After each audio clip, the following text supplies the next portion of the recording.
أعوذ بالله من الشيطان الرجيم.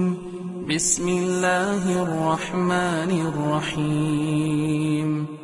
إن الحمد لله نحمده ونستعينه ونستغفره ونعوذ بالله من شرور أنفسنا ومن سيئات أعمالنا من يهديه الله فلا مضل له ومن يضلل فلا هادي له وأشهد أن لا إله إلا الله وحده لا شريك له وأشهد أن محمدا عبده ورسوله صلى الله تعالى عليه وعلى آله وصحبه وتابعيهم أجمعين. Barcha maqtovlar, danlovlar Alloh taolaga gina tegishli. Biz uni gina maqtaymiz, undan gina yordam so'raymiz, undan gina yorliqovni yalvoramiz. Nafslarimizning buzuqligidan, amallarimizning nosharidan biz bir Alloh subhanahu va taolaga gina sığınamiz. Kimni Alloh taolo to'g'ri yo'lga ko'ndirsa, uni hech bir kim adashtirmas. Kimni adashtirsa, uni hech bir kim to'g'ri yo'lga ko'ndirmas. Shohidlik beram, Allohdan boshqa hech bir iloh ibodat qilinadigan, tobinadigan zot yo'q, yolg'iz ol uning tengdoshi yo'q. Ham shohidlik beram Muhammad sallallohu alayhi va sallam uning quli ham elchisi. Onun ahli bayt yaqinlarına, sahabelerine, tabiinlerge Allah Teala'nın merhametleri bulsa idi. Bugün bizning va'zimiz bir ağza turunda bulacak. Eğer biz onu dürüst etip kullansak, ul bizni cennetke ilteşek. Eğer indi biz onu dürüst kullanmasak, naşar nerse bilen meşgul etsek, ul bizni cehennemge kirteşek. Ul ağza turunda atna boyu söylesen de, her gününü söylesen de küp bulmaz. Çünkü bir küp kişiler ona ihtibar vermiyorlar. Hem ul ağza bizning tilimiz. Kişiye Allah tarafından verilgen nimetlerinin birisi ul til. Bu ağza kişi turmuşunda bir zor uğrun alıp dura. Eğer indi kişiye söyleşu, yani til nimeti verilmegen bulsa, bu dünyada turmuş varmaz idi. Til yardımında kişi ilim ala, aralaşa, köngülünde bulgan hislerin başkalarga jetkere. Til ol bir xatar nerse. Eğer ondan ziyan görmev yolu, gel yaxşı sözler söylev. Peygamberimiz sallallahu aleyhi ve sellem aytgan: La yastaqimu imanu abdin hatta yastaqima qalbuhu ve la yastaqimu qalbuhu hatta yastaqima lisanuhu. Yürege to'g'ri bo'lmay turib kishi to'g'ri yo'lga basmayacak. Tili to'g'ri bo'lmay turib yuragi to'g'ri bo'lmayacak. Yani bizning tilimiz bilan söyleyen sözler doğrudan doğru bizning yürekке tesir ete. Şulay yok kirisinçe yüreğimizde bulgan nerseler tilimizge çığa. Günahlı sözlerden saklanıp, yaxşını gına söylep, tilimizni şiştartsak, yüreğimiz de pak bula. Pak köngüllü, saf yürekli kişiler inşallah doğru yoldan baracaklar. Adam balası tilini saklap nişik yüreğin şiştartasın ol. Birinci şiratta ol küp sözden saklanırga teyiş. Küp söylevden saklanırga teyiş. Peygamberimiz sallallahu aleyhi ve sellem aytgan: La tukthirul kelame bi gayri zikrillah fe inne kethretel kalami bi gayri zikrillahi fe inne kethretel kelami bi gayri zikrillahi kasvetun lil kalb ve inne eb'aden nasi minallahi el kalbul qasi. Allah'ın iska alı sözlerinden kala küp söz söyleme. Çünkü Allah'ın iska alıdan başka küp söz söylev katı köngüllülük bilgisi. Dürüstlükte Allah'tan en yirak kişi katı köngüllü kişi. Kur'an'da küp sözlülük turunda bulay değil. Eûzu billahi mineşşeytanirracim. La hayra fi kethirin min necvahum illa men amara bi sadaqatin ev ma'rufin ev islahin beynen nas. Kimde bulsa sadaka ölüşerge, yaxşı amel kılırga, yaysa kişilerini dostlaştırga çakırmasa, küp yaşırın sözlerden fayda yok, yaxşılık yok. Umar radıyallahu anh aytgan, ko'p сөйләүче ko'p нашар сүзләр әйтә. Ko'p нашар сүзләр әйтүче ko'p гынаһ кыла.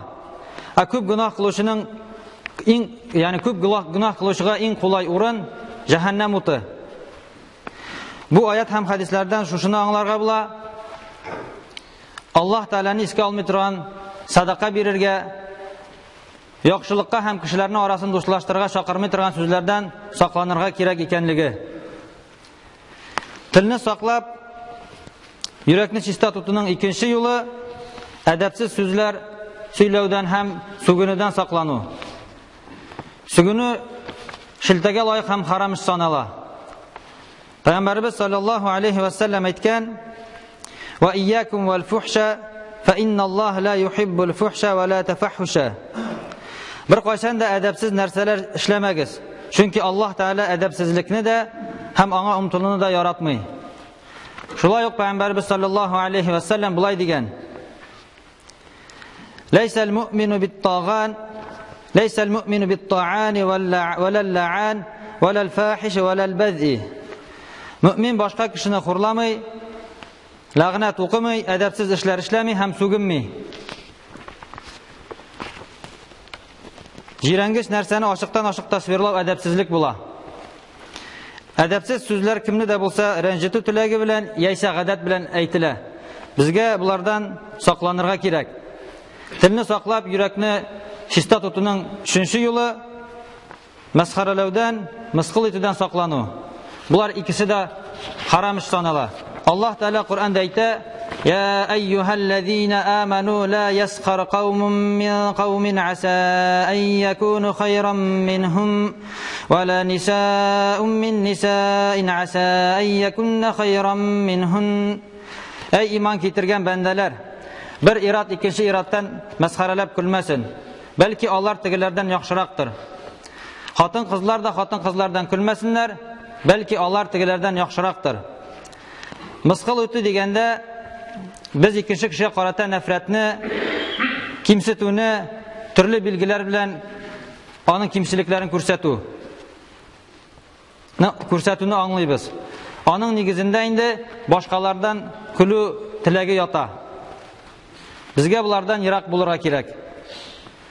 Телне саклап, йөрәкне чиста тотуның 4нче юлы гайбәттән саклану.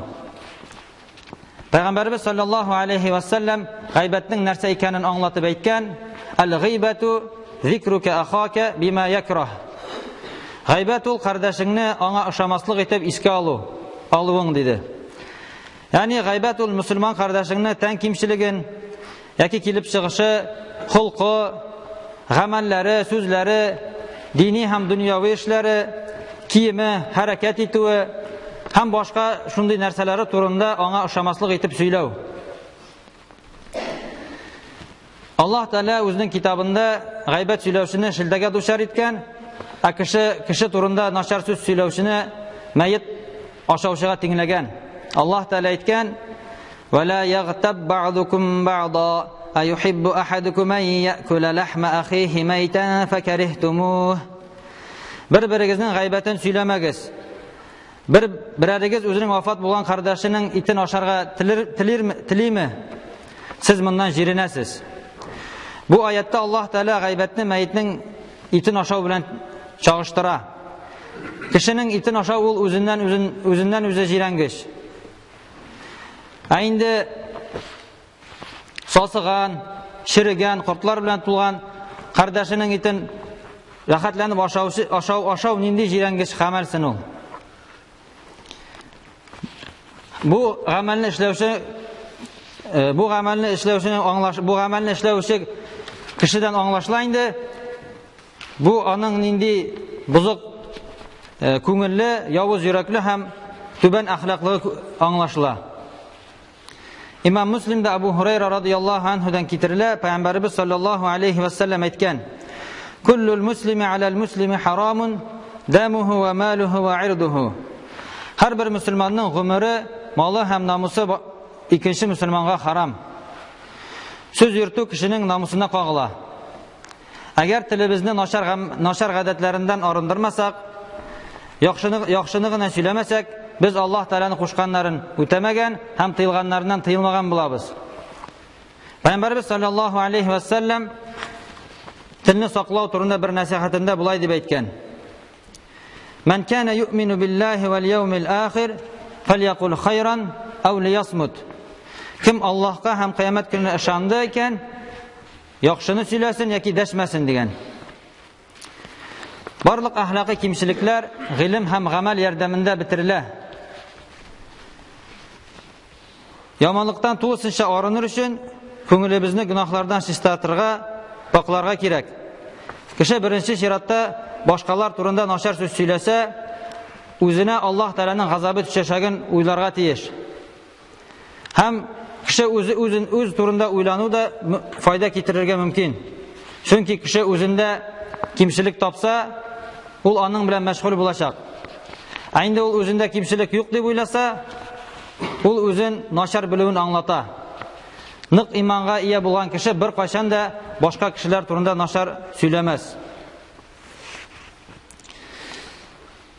Язык, речь — это огромная милость Всевышнего, но пустословие, многословие приводит к очерствлению сердца.